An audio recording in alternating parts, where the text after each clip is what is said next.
Selamat datang di Alur Donghua. Kali ini Mimin akan cerita novel The Crown, Emperor of Eternity. Sebelum mendengarkan, jangan lupa subscribe, like, komen, dan share ya, biar Mimin tambah semangat. Selamat mendengarkan.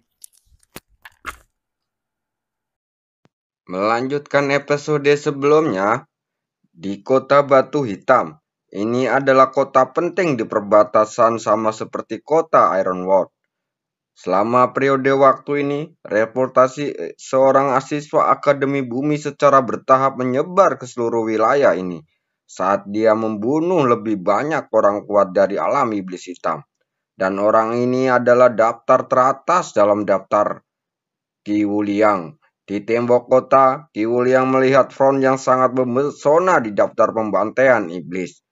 Hatinya dipenuhi dengan kemarahan yang tidak diketahui, dan dia menghancurkan tirai cahaya dengan telapak tangannya. Bajingan ini, katanya dengan gigi terkatup. Awalnya, selama periode waktu ini, dia telah mencoba yang terbaik untuk membunuh orang-orang kuat dari alam iblis hitam hanya untuk mengamankan posisi teratas dalam daftar pembantaian iblis. Tapi dia tidak pernah menyangka bahwa hanya dalam beberapa hari, Cukuang Seng akan melompat dari lusinan poin ke lebih dari 100 poin pembantaian iblis dengan kecepatan luar biasa. Sehingga ketika dia melihat hasil ini, sekarang dia merasa sulit untuk percaya. Tuan Gunung, menurut berita dari kota Ironwood, Cukuang yang tiba-tiba mendapatkan begitu banyak poin pembasmi iblis kali ini karena dia membantu Kiu Kingar mengalahkan tetua kedua dari klan Zhan, Zhang Hitian. Pemuda berbaju ungu itu menangkupkan tangan dan berkata, "Hei, bagaimana mungkin dengan keterampilan lemah anak itu? Bagaimana dia bisa mengancam orang-orang seperti Zhang Hitian? Menurutku jelas Guru Kiu sangat menyukai anak itu." Mendengar ini seorang mencibir. "Saya kira begitu. Mungkin anak itu dengan santainya menggaruk Zhang Xian tanpa rasa sakit. Dan kemudian diberi reputasi membantu Guru Kiu mengalahkan Zhang Xian. Sungguh konyol." Mendengar suara diskusi, mata King Wuliang dipenuhi es. Dia mengepalkan telapak tangannya erat-erat. Jika dia tidak memenangkan posisi teratas, bukankah dia tidak akan mendapatkan pedang berat yang ditinggalkan oleh dekan Akademi Empat Roh? Tuan Gunung, apa yang harus saya lakukan? Seorang siswa dari Gunung Wuliang bertanya dengan suara rendah. Ki Wuliang mengarahkan pandangannya sedingin es ke kejauhan dan rasa dingin muncul di sudut mulutnya. "Jika saya hanya membunuh orang-orang kuat dari alam iblis hitam, saya tidak akan pernah bisa mencapai puncak peringkat pembunuh iblis. Lagi pula, tidak semua orang bisa mengorbankan wajahnya dan mengandalkan seorang wanita. Ayolah, apa maksud Tuan Gunung?" kata pria itu lagi. Mendengar ini, mata Ki Wuliang perlahan menyipit dengan cahaya berbahaya di matanya. "Penatua Agung Halaman Bumi tidak memiliki aturan. Poin pembunuh iblis Anda sendiri harus menjadi milik Anda." Para anggota langsung tertawa berbahak-bahak. Penguasa gunung itu bijaksana. Dengan kekuatan bocah itu, jika dia meninggalkan wanita itu, bagaimana dia bisa menjadi lawan penguasa gunung? Kali ini aku khawatir lebih dari 10.000 poin pembunuh iblis anak itu akan digunakan untuk membawa gaun pengantin untuk seorang master gunung. Hahaha, tawa dingin menyebar. Ki Wuliang menatap telapak tangannya lalu berbisik, saya harap Anda bisa mengerti. Jika tidak, jangan salahkan saya karena kejam." Di akhir kata-katanya, telapak tangannya tiba-tiba menghadap ke bawah dan cahaya dingin yang tajam melintas di matanya. Di kota kayu besi, ruang pohon kuno, Cukuang Seng duduk dengan tenang di tanah ungu. Matanya tiba-tiba terbuka, dan gelombang udara yang kuat menyapu menyebar menuju alam Tongmei tingkat ketujuh. Cukuang Seng memegang tangannya dan merasakan kekuatannya yang melonjak di tubuhnya. Pertempuran hari itu ditambah dengan pelatihan gila selama periode ini, dia akhirnya meningkatkan tingkat kultivasinya ke tingkat yang lebih tinggi. Sekarang saya pasti mampu menghadap alam juding setengah langkah. Jika saya menggunakan badai ruang semu tingkat emas, saya dapat menimbulkan ancaman bahkan bagi alam sembilan kuali. Cukuang Seng bergumam lalu menundukkan kepalanya dan melihat ke perut bagian bawahnya. Di sebelah kaca matahari putaran kedua dia melihat matahari kaca lainnya. Tubuh giok mengkilap ini juga meningkat lagi dengan terobosan kekuatannya. Selanjutnya, Anda harus memahami suara agung. Cukuang Seng mengangkat kepalanya dan melihat ke monumen pencerahan. Ekspresinya penuh kegembiraan. Pertempuran hari itu telah memungkinkan dia untuk sepenuhnya merasakan kekuatan suara Buddha Agung. Oleh karena itu, untuk pengembangan rahasia spiritual ini, itu mutlak perlu tidak bisa melepaskannya. Memikirkan hal ini, dia segera menutup matanya dan mulai berlatih kembali. Gelombang kekuatan spiritual yang kuat menyapu ruang misterius ini. Pada saat tertentu, Cukuang Seng membentuk segel dengan tangannya dan menekan perlahan ke udara. Suara Buddha Agung, cahaya kemasan menyilaukan meledak dan patung Buddha emas muncul di udara. Bentuk kedua dari suara Buddha Agung, Laut Buddha tak terbatas, teriak pelan Cukuang Seng. Tangannya mulai bergerak cepat, Buddha emas di udara sedikit mencodongkan tubuh ke depan. Dan suara Buddha yang agung bergema di seluruh langit. Suara Buddha menyapu seolah-olah berubah menjadi lautan roh yang berputar-putar menutupi langit. Tanah ungu retak dan retakannya menyebar seperti jaring laba-laba ke segala arah.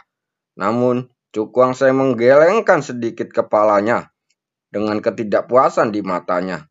Apa yang dia gunakan sebelumnya hanyalah bentuk pertama dari suara Buddha Agung. Namun, kini ia menggunakan bentuk kedua untuk pertama kalinya. Dan kekuatannya sebenarnya tidak sekuat bentuk pertama.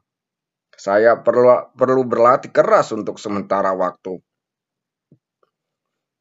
Saya harap dapat sepenuhnya menguasai bentuk kedua sebelum pertempuran yang menentukan tiba. Seiring berjalannya waktu, suasana kota Ironwood berangsur-angsur menjadi suram, dan rasa penindasan yang tak terlihat menyelimuti hati semua orang. Alasan dari semua orang ini adalah bahwa pertempuran yang menentukan dapat terjadi kapan saja. Anda tahu, ada lebih dari selusin orang yang sangat kuat di base camp alam iblis hitam itu. Bahkan praktisi sekuat yang Zanskitian dia hanya bisa masuk di peringkat 10 besar. Itu membuat semua orang di kota, apakah mereka tentara atau siswa dari Akademi Bumi, menjalani latihan dan bersiap dengan gugup untuk pertempuran selanjutnya.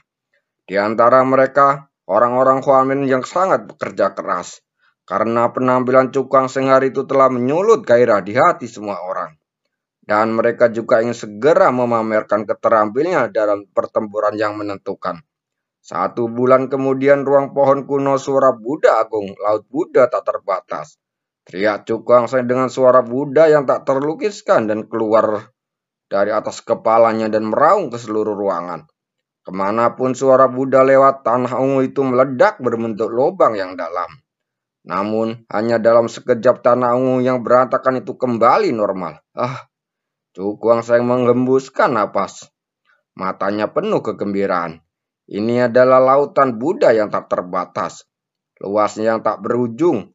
Saya tidak tahu seberapa jauh lebih baik dari langkah pertama. Pertempuran yang menentukan akan segera terjadi. Memikirkan hal ini, dia menekan gejolak di hatinya dan berjalan keluar dari ruang pohon kuno. Ini adalah alun-alun batu biru terluas di kota Ironwood. Di alun-alun saat ini ada banyak sekali angka yang terdaftar. Orang-orang ini memiliki wajah galak dan tubuh mereka memancarkan niat membunuh yang dingin. Jelas sekali, ini adalah sekelompok orang kejam yang telah berada di medan perang selama bertahun-tahun. Di depan orang-orang ini ada seorang pria bertelanjang dada. Wajah pria besar itu dingin dan serius dan tubuh bagian atasnya terbuka ditutupi dengan berbagai luka pedang. Hanya dengan berdiri di sana saja sudah membuat orang merasa aura jahat datang ke arahnya. Orang ini adalah pengendali pasukan elit pedang setan darah raksasa. Raksasa mengamati penonton dan mata merah, dan kemudian terdengar suara dingin. Dalam pertempuran yang menentukan ini, saya harap kota Ironwood akan bangga padamu. Apakah kamu mengerti? Dia mengerti, teriak mereka serempak. Raksasa mengangguk sedikit. Matanya berkedip sejenak dan kemudian dia berbalik melihat ke suatu tempat. Dan senyuman yang sangat langka muncul di wajahnya. Tuan Muda Chu ada di sini, tamu yang terhormat. Setelah mendengar kata-kata ini, di kota Ironworld, Chu Kuangseng yang sedang berjalan-jalan dengan santai berjalan mendekat. Senior Lo, sama-sama. Dia menangkupkan tangannya dan berkata sambil tersenyum. Mendengar ini raksasa berkata dengan wajah serius. Saya tidak bisa dikatakan senior. Tindakan luar biasa Tuan Muda Chu hari itu membuat semua orang di kota Ironwood terkesan. Para prajurit memandang Chu Kuangseng dengan kekaguman di matanya. Kalau dipikir-pikir mereka sangat setuju dengan perkataan raksasa. Sebagai tanggapan, Chu Kuangseng mengangkat bahu dan berkata sambil tersenyum. Apa yang terjadi hari itu hanyalah masalah waktu. Jika bukan karena kehadiran Guru Q, saya khawatir saya bahkan tidak punya waktu untuk mengambil tindakan. Kata-katanya benar dan dia menggunakan kekuatan fungsi, butuh waktu terlalu lama untuk mempersiapkannya. Jika itu pertarungan langsung, musuh tidak akan pernah memberi kesempatan seperti itu. Tuan Muda Chu bersikap rendah hati. Tetapi tidak semua orang memiliki waktu persiapan seperti itu dan tidak dapat menyakiti orang seperti Zhang Zetian. Raksasa menggelengkan kepalanya dan tersenyum. Lalu menatap Chu Kuangseng dengan mata aneh saat berkata, saya tidak tahu bahwa Tuan Muda Chu apakah tertarik atau tidak. Membiarkan para prajurit di bawah komando saya ini melihat kemampuan Anda. Begitu kata-kata ini keluar, semua orang tertegun sejenak, dan kemudian mata mereka menunjukkan antipati. Sejujurnya mereka terlalu penasaran dengan pahlawan muda seperti itu. Jika Anda bisa melihatnya langsung, itu akan menjadi seperti mimpi. Saat melihat mata semua orang, Chu Kuangseng tersenyum tak berdaya. Bukankah ini tidak perlu? Raksasa tersenyum, lalu berkata, ini hanya diskusi, ini yang terjadi di kota Ironwood. Bisa dikatakan begitu salah satu kebiasaan kami. Mendengar ini Chu Kuangseng tiba-tiba tampak tidak berdaya. Dia benar-benar sedikit tertekan. Dia berkeliaran secara acak dan bertemu dengan sekelompok orang gila yang suka berperang. Mungkinkah Tuan Muda Chu tidak berani? Senyum raksasa memudar saat dia berkata. Setelah mendengar dua kata terakhir ini, alis Chu Kuangseng tiba-tiba terangkat. Matanya bersinar terang. Dia tahu di dalam hatinya bahwa ini hanyalah cara raksasa untuk memprovokasi jenderal dan tidak ada niat jahat. Tapi aku masih sedikit tidak senang. Memikirkan hal ini, Chu Kuangseng mengangkat kepalanya dan ada sedikit rasa panas di pupil gelapnya. Saya tidak tahu bagaimana melakukan perdebatan yang disebutkan Kapten Lo. Raksasa mengepalkan tinjunya dan ototnya sedikit gemetar. Dia menyeringai saat berkata, bagaimana kalau kamu menerima pukulanku? Sebelum dia selesai bicara, kaki raksasa menyentuh tanah dan angin kencang bertiup. Di saat yang sama, gelombang kekuatan yang luar biasa dahsyat terpencar dari tinjunya. Melihat pemandangan ini, semua orang-orang tiba-tiba bersemangat. Raksasa adalah orang kuat di alam setengah langkah judi, terutama ahli dalam kekuatan dan keterampilan pedang. Bahkan melawan Rana Juding yang sebenarnya, dia masih bisa melakukan perlawanan. Chu Kuangseng menyipitkan matanya. Kekuatan yang ditunjukkan oleh raksasa ini bahkan mengejutkannya. Kau memamerkan keburukanmu. Dia tersenyum tipis, tiba-tiba mengepalkan tangannya. Dan cahaya seperti kaca muncul di bawah kulitnya, mengubah seluruh tubuhnya menjadi warna kristal. Saat ini, raksasa mengepalkan jarinya lalu meninju. Tidak ada yang mencolok dari pukulan ini. Tetapi pukulan ini mengandung kekuatan yang sangat luar biasa. Bahkan mereka yang berada di alam judi tidak berani meremehkannya. Mereka merasakan tekanan dan kekuatan datang ke wajahnya. Chu Kuangseng berteriak dalam cahaya terang keluar dari perut bagian bawahnya. Berubah menjadi 3 putaran kaca matahari. Dia mengepalkan tinjunya dan 3 putaran matahari kaca mengembun di permukaan tinjunya.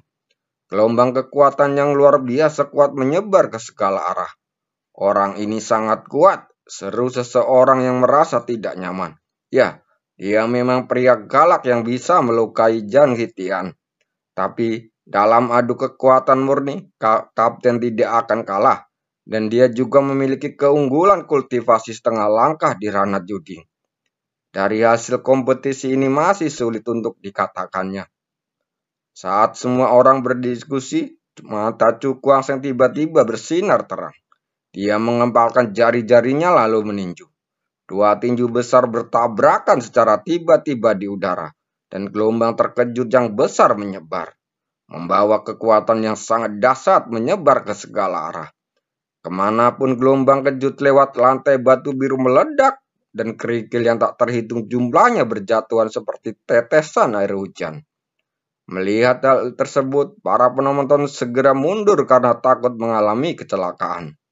Setelah beberapa saat, Cukuangsen dan raksasa mundur pada saat yang sama. Setiap langkah yang mereka ambil bahkan menghancurkan batu biru tersebut dan meninggalkan jejak kaki yang dalam. Kekuatan tua muda sungguh luar biasa. Raksasa mengangkat kepalanya dan menatap Cukuangsen dengan mata penuh keheranan. Jika dia tidak memiliki kekuatan yang telah mencapai ranah setengah langkah alam juding, saya khawatir pertarungan ini akan sangat memalukan baginya. Mendengar ini Cukuangsen tersenyum tipis lalu berkata, Kapten Lo, aku tidak setuju. Jika kamu menyerang dengan seluruh kekuatanmu, akan sulit bagiku untuk menerimanya. Mendengar ini raksasa yang hanya bisa menggelengkan kepalanya. Matanya terlihat warna yang aneh. Lalu berkata, apakah Anda tidak keberatan, Tuan Mudacu? Begitu kata-kata ini keluar, mereka berdua saling memandang tersenyum, tetapi tidak mengatakan apa-apa lagi. Para prajurit yang menonton di samping mau tidak mau mendecak mulutnya karena ketika melihat penampilan kedua pria itu dengan ekspresi terkejut. Dengan kekuatan alam Tongme tingkat ke-7, dia menerima pukulan langsung dari raksasa. Ini adalah pertama kalinya bagi mereka melihat kejadian semacam ini. Pada saat ini suara bel tiba-tiba terdengar dari jauh, bergema di langit di atas kota Ironwood. Ini adalah ekspresi Cukuangsen sedikit berubah dan dia bertanya, ini seruan perang, sesuatu yang besar pasti telah terjadi. Raksasa tampak serius. Pada saat ini tidak hanya dia tetapi juga banyak prajurit yang memasang ekspresi serius. Dan otot-otot di sekujur tubuh mereka tanpa disadari menegang. Peristiwa besar. Setelah mendengar dua kata ini, ekspresi Cukuangsen berubah dan kemudian tubuhnya tiba-tiba bergetar. Hal besar yang terjadi saat ini adalah pertempuran yang menentukan akan segera datang.